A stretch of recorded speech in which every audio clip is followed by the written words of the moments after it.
പാവോ കുഞ്ഞോറ sir, ആ മനുഷ്യന്റെ കാര്യം കൊണ്ടാണ് ഞാനിവിടെ കഴിഞ്ഞു പോകുന്നത്. 7 വർഷം മുമ്പ് ഞാനിവിടെ ജോയിൻ ചെയ്യുമ്പോൾ ഞാനായിരുന്നു ഏറ്റവും വലിയ ചാട്ടക്കാരൻ. ജമ്പറേ, ലോങ് ജമ്പർ. ആഹാ, അപ്പൊ ലാലി ഇവിടുത്തെ സ്റ്റുഡന്റ് ആയിരുന്നു? പിന്നില്ലേ, അന്നത്തെ ബെസ്റ്റ് ജമ്പറായിരുന്നു ഞാൻ. എന്നെ ഹനുമാനിലായിരുന്നു എല്ലാരും പിടിച്ചിരുന്നത്. ഈ മോന്ത കണ്ടിട്ടാ? ഏയ്, ചാട്ടം കണ്ടിട്ട്. ആ സമയത്ത് ആ കെട്ടിക്കാൻ പ്രായമായ 3 പെങ്ങാമാരെ എന്നെ ഏൽപ്പിച്ചിട്ട് അപ്പച്ചൻ ജീവിതത്തിന്റെ ഫിനിഷിംഗ് പോയിന്റ് കടന്നുപോയത്. അതോടെ എന്റെ ചാട്ടവും നിന്നു. പിന്നെ ഈ അടുത്ത കാലത്ത് എനിക്ക് മനസ്സിലായത് എന്റെ പെങ്ങാമാരെ എന്നേക്കാൾ വലിയ ചാട്ടക്കാരാണെന്ന്. അവര് ഓരോരുത്തന്മാരോട് ചാടിപ്പോയി. എന്നിട്ട് എന്താ ഇപ്പോ അവര് സ്റ്റാർട്ടിംഗ് പോയിന്റ് തന്നെ തിരിച്ചു വന്ന്. Starting point? ആ, വീട്ടില്. അതാണല്ലോ ഓരോരുത്തരുടെ സ്റ്റാർട്ടിംഗ് പോയിന്റ്. ആ, പെങ്ങാമാര് വെറും കൈയോടല്ല വന്നത്. കയ്യിൽ ഓരോ ട്രോഫി ഉണ്ട്. മൂത്ത പെങ്ങക്ക് ട്രോഫി 2. മൂത്ത ട്രോഫി 5 പഠിക്കണം, ഇളയ ട്രോഫി 2 പഠിക്കണം. ഞാൻ ഇതൊക്കെ ഒരു സ്പോർട്സ് ഹോസ്പിറ്റലിൽ എടുക്കുള്ളൂ. എന്നിട്ടിപ്പോ എന്തായി, അവരെയും കൂടി പോറ്റണമെങ്കിൽ ക്യാൻറ്റീൻ മാത്രം പോരാ, ഇതുപോലുള്ള സൈഡ് ബിസിനസ് എന്തെങ്കിലും ചെയ്തേ പറ്റൂ. അങ്ങനെ നല്ലൊരു ജമ്പറായിരുന്നു ഞാൻ. അമ്മുമ്മയുടെ ജമ്പർ പോലെ ആയി. അല്ല ലാലി, ആവശ്യത്തിന് മുട്ട പുറത്തുനിന്ന് ഇട്ടുണ്ടല്ലോ, പിന്നെ നീ കോഴികൾ വളർത്തുന്നു? നീ എന്താ വിചാരിച്ചത്? അവര് വെറും കോഴികളല്ല, അവരെന്റെ മക്കളടാ. എനിക്ക് പിറക്കാതെ പോയ എന്റെ മക്കൾ. ഞാൻ എന്റെ വിഷമങ്ങൾ അവരോട് പറയും. അവർക്ക് ഓരോ മുട്ടയിട്ട് തരും. അവരെ കൊണ്ട് അതെല്ലാം പറ്റൂ. ഞാനത് ബുൾസയും ഓംലറ്റൊക്കെ ആയിട്ട് നിന്നെ പോലുള്ള തെണ്ടികൾക്ക് വിറ്റ് കാശാക്കും. അതെന്റെ ഒരു സന്തോഷത്തിന്. മച്ചറിഞ്ഞോ, അർജുനോട് ഹൈജം പ്രാക്ടീസ് ചെയ്യുന്നു. ഹൈജമ്പോ? ആ, അവൻ മച്ചാടെ സാമ്രാജ്യത്തിൽ കയറി കൈവച്ചിരിക്കുക. ഓട്ടത്തിന്റെ കൂടെ ഹൈജം കൂടിയും പ്രാക്ടീസ് ചെയ്തിരുന്നത് മച്ചാ മാത്രമല്ലേ ഉണ്ടായിരുന്നുള്ളൂ. ആ മൊണോപ്പൊളി നമ്മൾ കൈവിടരുത്. മച്ചാ, ഇങ്ങനൊരു അവസരം ഇനി കിട്ടില്ലട്ടോ മച്ചാ. ഒന്ന് ആലോചിച്ച് നോക്കി, ആരീ അർജുൻ? നമ്മുടെ ഗൗരി അപമാനിച്ചിട്ടവൻ. അങ്ങനെയുള്ള അവനെ പരാജയപ്പെടുന്ന ആർക്ക് വേണ്ടിയാ? ഗൗരിക്ക് വേണ്ടി. അല്ലെങ്കിൽ ഗൗരിക്ക് വേണ്ടിയാന്ന് മച്ച പറയും. അപ്പൊ ഗൗരിക്ക് മച്ചാനോട് എന്ത് തോന്നും? ചെല്ലും മച്ച, മച്ചാൻ ഈ കോളേജിലെ ഹൈജമ്പ് ചാമ്പ്യൻ അല്ലേ, ചെന്നൊരു മിന്നുന്ന പ്രകടനമാണ് കാഴ്ചവെക്കേ. ബാക്കി കാര്യം ഞങ്ങൾ ഏറ്റോന്ന്. ചക്രവർത്തി, നിനക്ക് എന്നോട് ഇത്രയും ആത്മാർത്ഥത ഉണ്ടെന്ന് ഞാൻ കരുതിയില്ല. ഐ എം സോറി, നിന്നെ ഞാൻ ഒരുപാട് തല്ലിയിട്ടുണ്ട്. ഒന്ന് പോ മച്ചാ, മച്ചാൻ എന്നോടുള്ള ഇഷ്ടം കൊണ്ടല്ലേ. അതൊക്കെ മറക്ക്, നമുക്ക് നമ്മുടെ മാന വരും. മച്ച ചെന്ന് ചാട്, ഞങ്ങൾ കൈയടിക്കാനുള്ള ആളുണ്ടാക്കട്ടെ. ഇവനെ എന്തുകൊണ്ട് ഞാൻ നേരത്തെ മനസ്സിലാക്കില്ല? ഹലോ, നിങ്ങൾ വരുന്നില്ലേ? ടിനു അർജുനും തമ്മിൽ മത്സരം. കഴിഞ്ഞ 2 വർഷത്തെ കോളേജ് ഹൈജമ്പ് ചാമ്പ്യനാ ടിനു. അവനോടാ കളി. ഗൗരി വാ, അർജുനോട് പകരം വീട്ടാൻ പറ്റിയ അവസരം. ഈ തവണ അവന് കൂവി ഒളിപ്പിക്കണം. നീ വാ.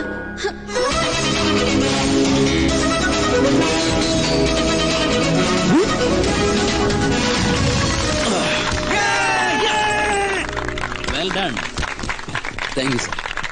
Keep it up. Sure sir. മച്ച വേഗം സ്ഥലം വിടുന്ന ബുദ്ധി. മച്ചാടെ ഇതുവരെയുള്ള എല്ലാ റെക്കോർഡ്സും തകർത്താ മച്ച ആടിയിരിക്കണേ.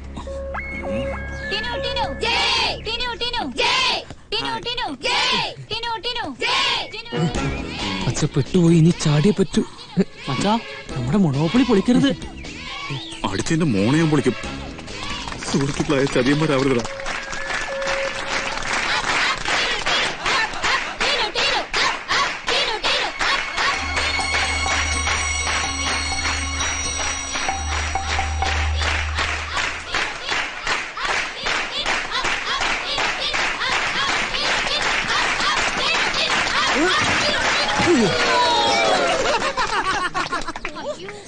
അയ്യോ മച്ച, പ്രോബ്ലം ഇല്ല. കമോൺ കമോൺ മച്ചാ, മൊണോപ്പൊളി ഇവിടെ അല്ലേ. കമോൺ മച്ച.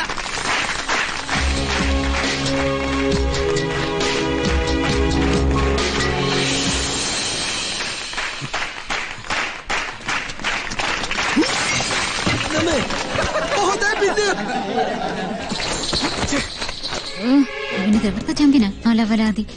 അർജുൻ പോയത് നന്നായില്ലെങ്കിൽ പിന്നെയും ചമ്മിയനെ. വടി പോവാ. മാനം പോകുന്നതിന് മുമ്പ് സ്ഥലം വിടുന്നതാ ബുദ്ധി. ഓക്കെ മച്ച, കാണാട്ടോ.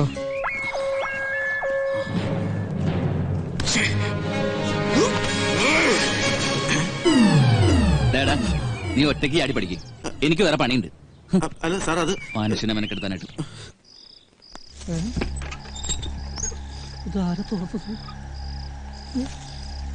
അയ്യോ, അയ്യോ കോഴി.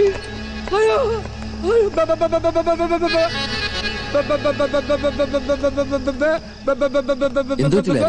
എന്റെ കോഴികൾ കാണാനില്ല.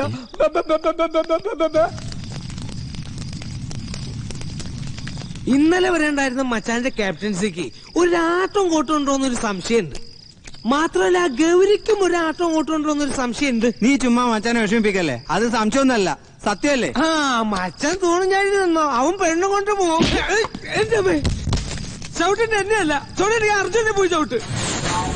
ഒരുത്തിനെ ഇവിടെ ആളാകാൻ ഞാൻ സമ്മതിക്കില്ലടാ. അയ്യോ എന്റെ കോഴി.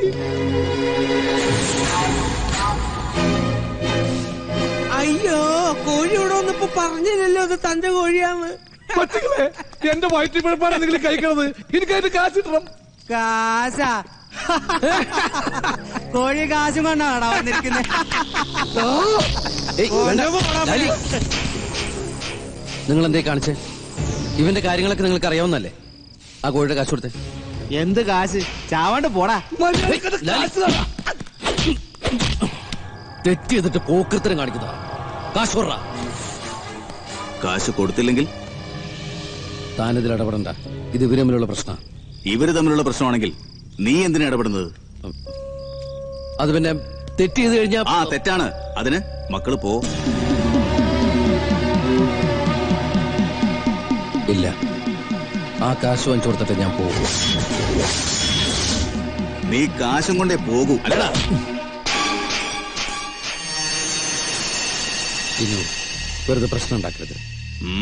നീ എന്ത് ചെയ്യൂടാ? നീ എന്ത് ചെയ്യൂടാ? പറടാ, എന്ത് ചെയ്യുന്നു? വെറുതെ ചെറിയ പ്രശ്നം വലുതാക്കണ്ട. വലുതാക്കിയാ നീ എന്ത് ചെയ്യൂടാ?